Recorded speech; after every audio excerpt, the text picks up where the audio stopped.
Home to the first beach resort in California, Capitola packs a lot into 1.6 square miles. Beaches, restaurants, and shops are the big attractions for tourists, but locals have other things on their minds. Tonight, Capitola Mayor Michael Termini joins us to shed some light on housing, water, the new library, the old trestle, the future of Capitola Mall, and more.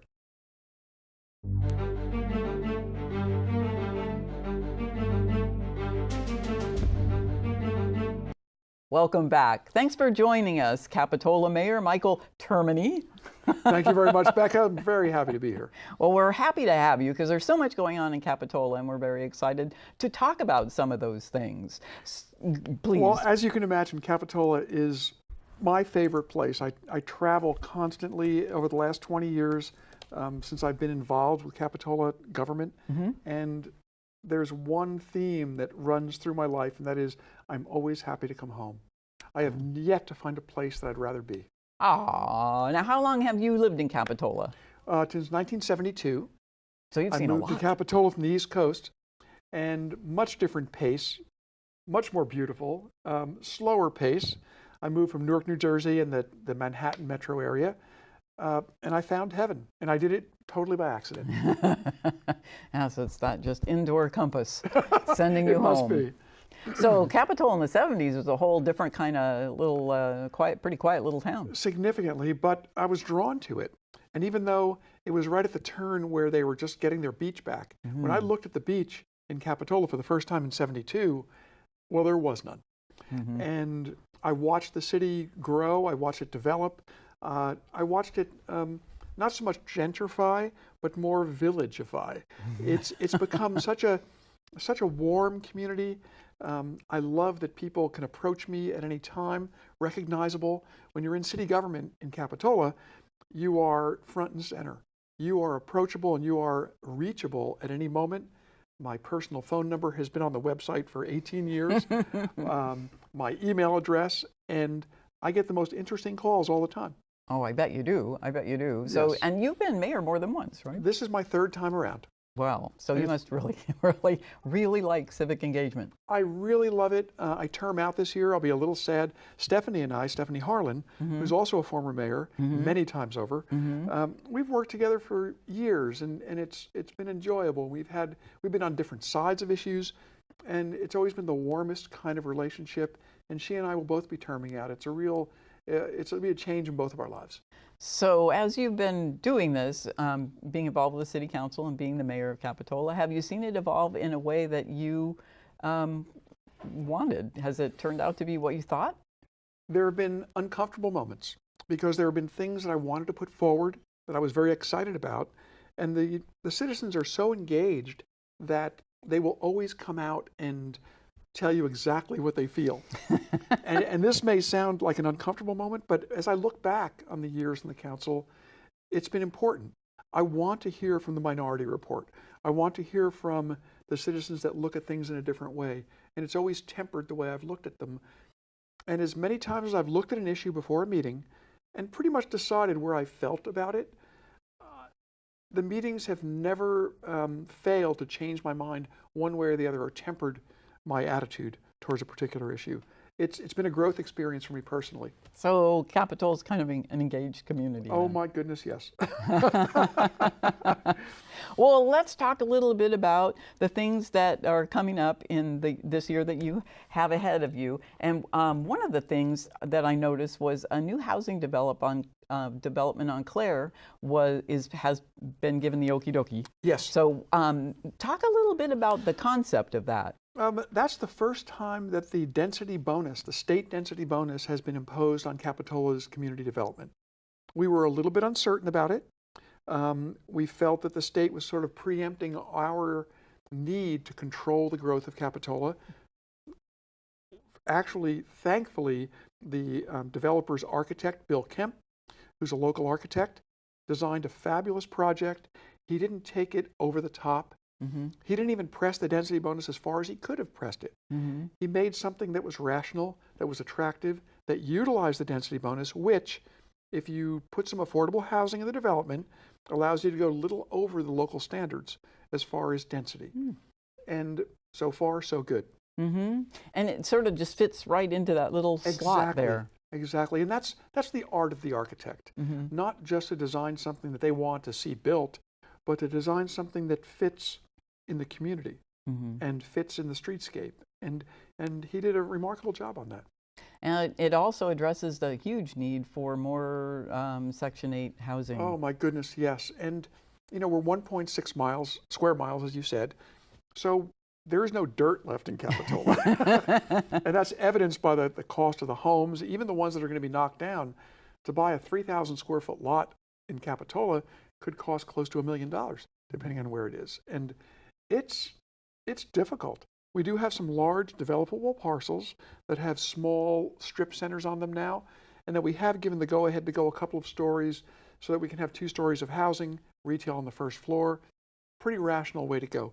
There are factions that would like us to go further, to go higher, to go denser.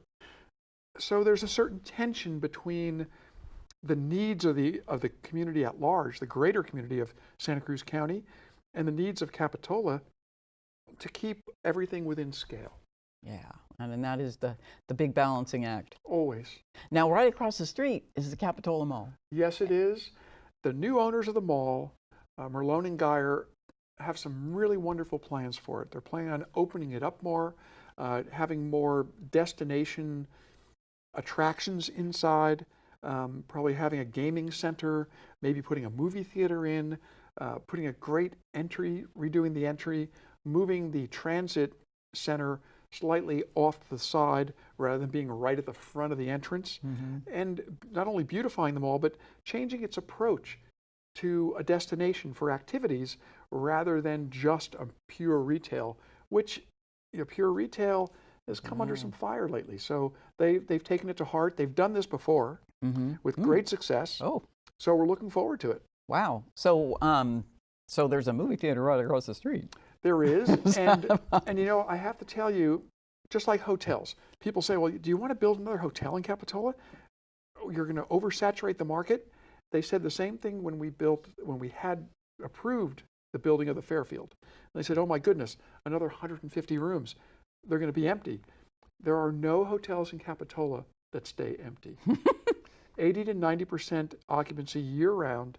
It is a very popular place to be. So another movie theater, I don't think it'll be a big concern. Well, how about housing there? Is that a possibility? We tried to inspire the new owners, and you can only do so much, to put housing above the mall. They're not ready to take that step. Really? Not that it might not happen sometime in the future. The mall is an interesting property. People may not realize it, but there are 7 owners. There are 7 separate parcels around the mall, and I believe 7 is the right number. So the Bank of America building is one parcel, the old Marie Callender's, soon to be Olive Garden. Will that really happen? That's happening. Okay. They're building it right now. But the parcel that Target is on, these are all separate owners. Sears, they own their own parcel. So all under those their anchor store. stores own their spot? A few of them do. Wow. So it takes a lot of cooperation. I guess so. Gosh. So everyone has to be together on this. Everyone has to play nicely. So now does the brown bulb market part of the mall? Totally different parcel, totally thing. different ownership, and they do a fabulous job. That great. center has been filled with stores that create a certain vibrancy, even with retail the way it is. The Brown Bulb Center is always filled with people, you know, doing commerce. Trader Joe's has a lot to do with that, as does Bay Federal Credit Union. Yeah, that's true. You have a bank in a really nice market. Absolutely. Yeah, that is a great spot. So now you talked about Capitola Mall trying to become a destination, Yes. and you know we know that study that happened recently that showed that most millennials, and just about almost every other age group too, the majority of them would rather have experience than possessions. So that's part of the retail. Yes. I mean, the other thing is, you know, Amazon, but. True. And Amazon's a whole other issue. I should live to see the Amazon warehouse locate in Capitola, but that's not going to happen. So what kind of destination or experience things can you do in Dave Capitola? and Buster's, I think you've heard of that Oh, chain. yeah, I know them. And that's one they're probably looking at. Oh, really? Maybe some chain restaurants like Cheesecake Factory or places like that.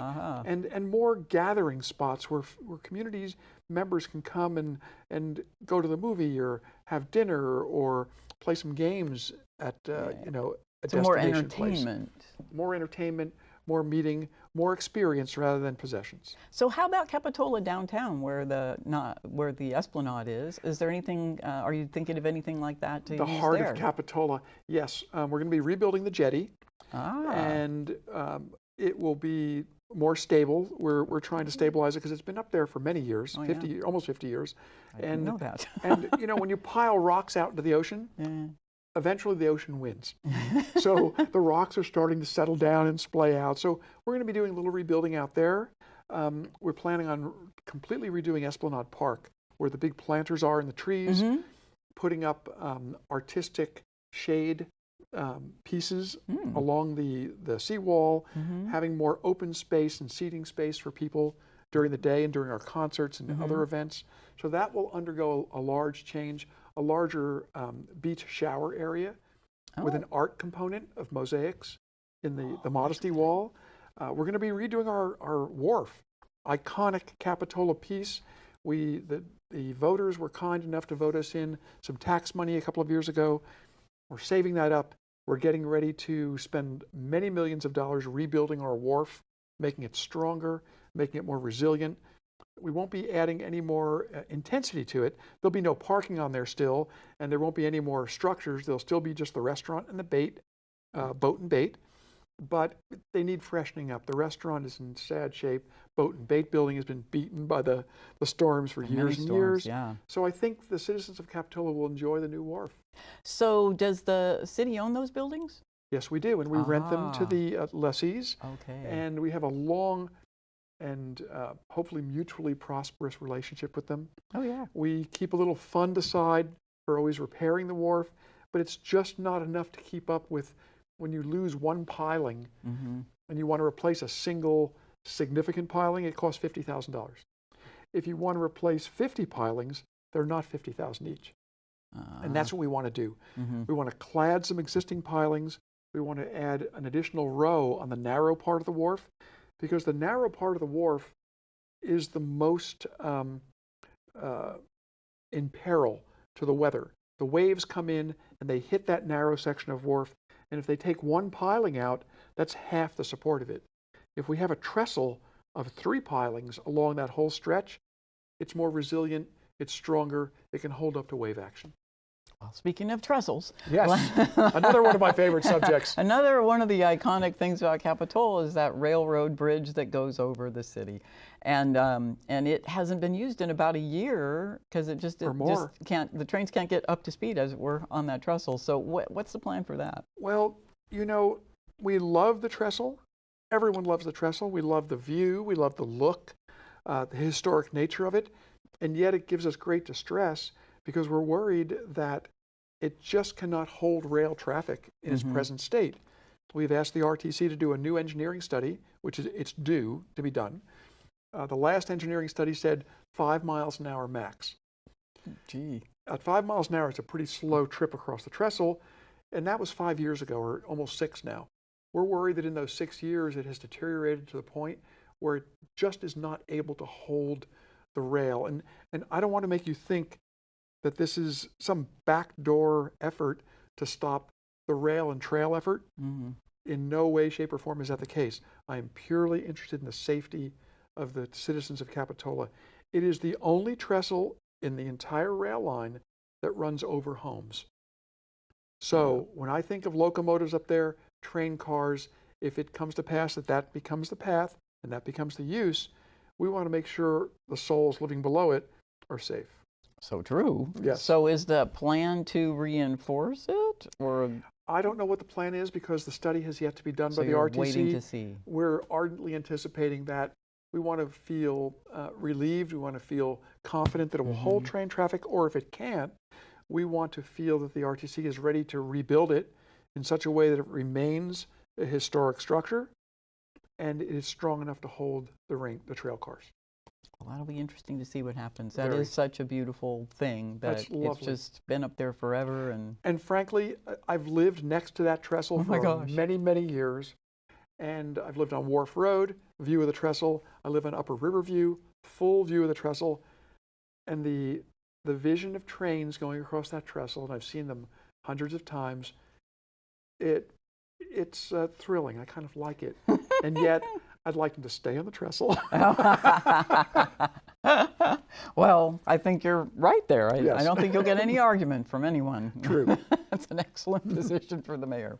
Right up the hill from there is the library, and it is in limbo. So now it's closed. So what is the future of the library? What will it look like? What will it be like? We have a library design. We've done a show on on this particular channel. Excellent. And it airs every so often, showing the views of the library.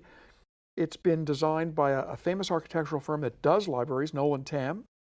As a matter of fact, they designed the library that my daughter is the branch manager at in San Francisco. So I'm very excited about that. And we have had it estimated as far as the construction cost, and the design meets our budget. We have the money. The fundraisers, the local fundraising group that is raising money for this library has far exceeded their goals. They're going on to bigger and better things, library programming, more amenities for the library. So it just went out to bid this week, and we're waiting for the 7 approved contractors to turn in their bids in a month. And when that happens, the City Council is poised to award the contract. We should break ground somewhere around the middle of June. And we'll have a groundbreaking ceremony, and it should be finished by October 2019. Well, that's pretty That's our exciting. Goal. Oh, we're so excited. We've been living out of the trailers. Some people don't realize that that's just a group of modulars bolted together, and we have far exceeded their life expectancy. That was a temporary situation, like more than a decade ago. Yes, unfortunately, it is temporarily there, and soon I'll watch them be moved away. You should have a ceremony for Very that. exciting, very exciting. Now, what kinds of things, and did your daughter help inform you about ideas for what would make this library the 21st century adventure? My daughter informs me about libraries should I choose to have her do it or not. I receive emails, I receive links and pictures of new and interesting library items daily from her. Oh, Dad, that's you should great. look at this. And this is wonderful. And are you doing this in the new library? I was on the library board for many years, the county library board, as a member and also as the chair. That was also a great experience. And I received a lot of advice from my daughter. And I can remember one moment in particular, we were thinking of closing the Felton branch. Oh. It is one of the most lovely branches in the system as far as I'm concerned. It's in an old church. Mm-hmm. Felton is designed and is building a brand new structure in Felton for their library, as Capitola is. And that community has really come together. But we were thinking of closing it because it was small. And the chambers for the library board filled with people from Felton saying, do not take our branch away. And the library director at the time, I was the chair, asked me, to, Mr. Chair, when do you think a branch should be closed? And I said, when there's no one left to check out a book. That's a good thought. Yeah. And librarians are special people. The very next day, my daughter sends me a link and a simple email message that said, Dad, I've never been prouder of you. Aww. It seems that a national librarian site, some magical librarian way, picked up my quote and put it on their homepage.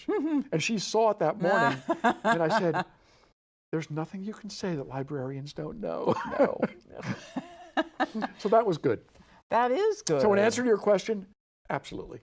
Oh, well, that is great. So do you have any concept of the things in this new library that are different from the previous? I mean, other than it's a permanent structure? Being more than 3 times the size. Oh, great. And it will have individual private rooms. It will have private meeting rooms that any community member can schedule. It will have a teen homework center. Mm-hmm. It'll have a technology room. It will have an entire children's wing off of it, because the number of young families that come to our library is amazing. They will fill the place up on any given day. So there's a whole place for the children. There's a big lanai or deck off the children's wing that leads to the playground. This will truly be a gathering place.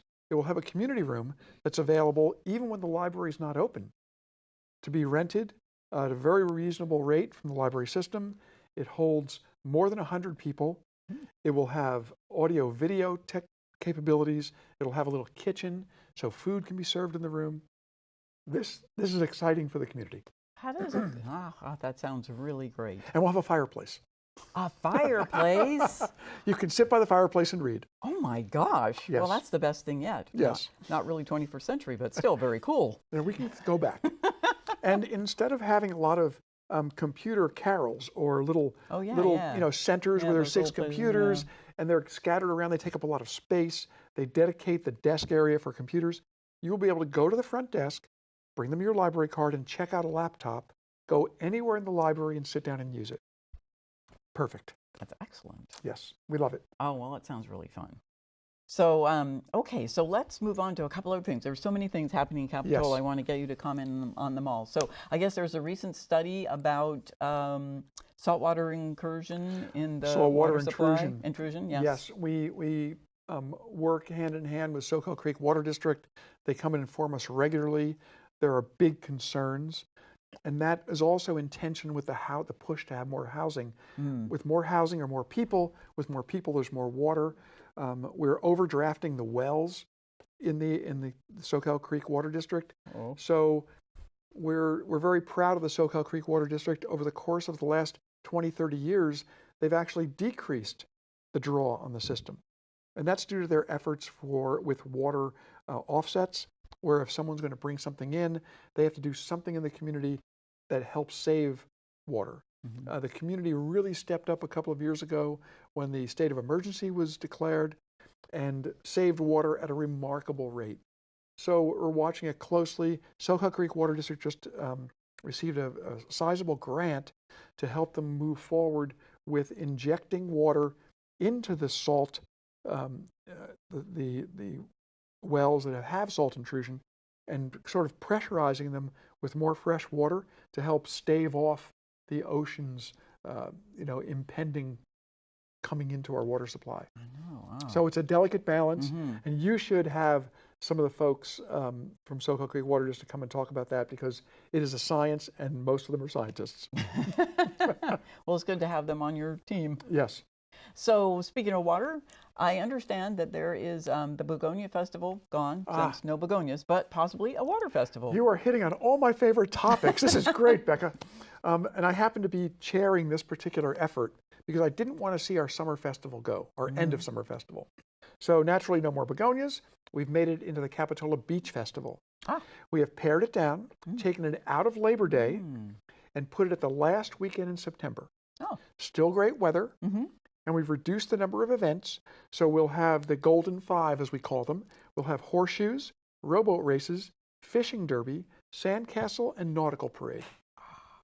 Just perfect. And the wharf to wharf people have kind of caught up in the excitement, and they're going to have a little wharf, which is a 5K race that goes from East Cliff Village into our village. It'll be primarily for locals. Very easy race for everyone to participate in. Race. Only 5,000 participants. Good. So they'll hold that on that weekend as well. And if it's mostly locals, that's very nice, because it's hard to get into the real wharf to wharf. It is very hard, and I think they're fashioning their registration process to favor locals. Good. As well as the fact that when you have a 5K race, it really doesn't attract the seated runners. It's just not that dramatic, but a 5K we can all do, and it'll be a wonderful day. Oh, that sounds very nice. Yes, now, we're excited. What will be on the water? Is it floats? Is it boats? We're going to provide barges for anyone who wants to erect something elaborate, but we're also going to allow anyone to float anything down the river in a free-form nautical parade. We'd like to have a lighted float parade. But with the new technology, a couple of batteries and some LED lights, you can make anything light up. Where we do still have concerns about the safety on the river in the nighttime.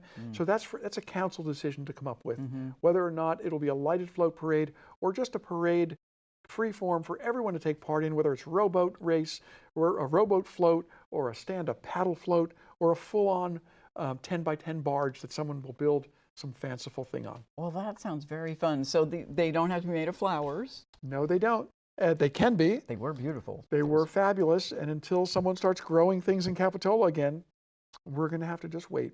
I like it. And I'm going to tell you, the Begonia Festival Committee, most of them joined this committee too. And they're full on. We're going to expand our sandcastles and try and draw other groups in. So we have a major semi-pro sandcastle division and a family sandcastle division. So that's going to be pretty exciting too. And that'll be on the Sunday, because the foot race will be on Saturday. The sandcastles will be on Sunday, but the horseshoes we can fit in on Saturday, as well as the nautical parade. So we're very excited about that. That sounds wonderful. Yes. So we have 2 minutes left. Okay. So it goes fast, doesn't it? It does go fast, doesn't it? Yeah. So in the last 2 minutes, I would like you to have a chance to say what you would, if you could have what you want before you term out as mayor, what would you see? How would you see Capitola when you leave? I'd like to see it the way it is now. I would like to see our concerts continue to flourish. It's something that's been near and dear to my heart. Wednesday night concerts, the car show, the Art and Wine Festival, the new Beach Festival, and to continue at a very rational pace, and for the citizens to be mindful that change isn't always the worst thing, and for the city to realize that small incremental change can be a good thing. Major city-changing change may not be. So we all need to be measured in our zeal to bring new things in. What do you think, what would be the one new thing that you'd like to see come in? Oh my goodness, the one new thing. I would like to see the new wharf, and I would like to see the Esplanade Park expanded so it's really a place where people can gather. Mm-hmm. And in my dreams, how about no cars on the Esplanade? Wouldn't that be wonderful? It's a dream. And it's a big, and when I said measured changes, that's not a measured change. That's a big one. So but that feeds right into your idea of a place where people can meet and hang around and mill about. And very much so. Very much so. We are a community. Well, thank you very much, Mayor Termini, for joining us today, and thank you for joining us this evening as well. If there's a guest that you'd like to see on the show, please email me at becca@communitytv.org. Thank you and good night. Now we'll just talk a little. Thanks, Becca. Thank you.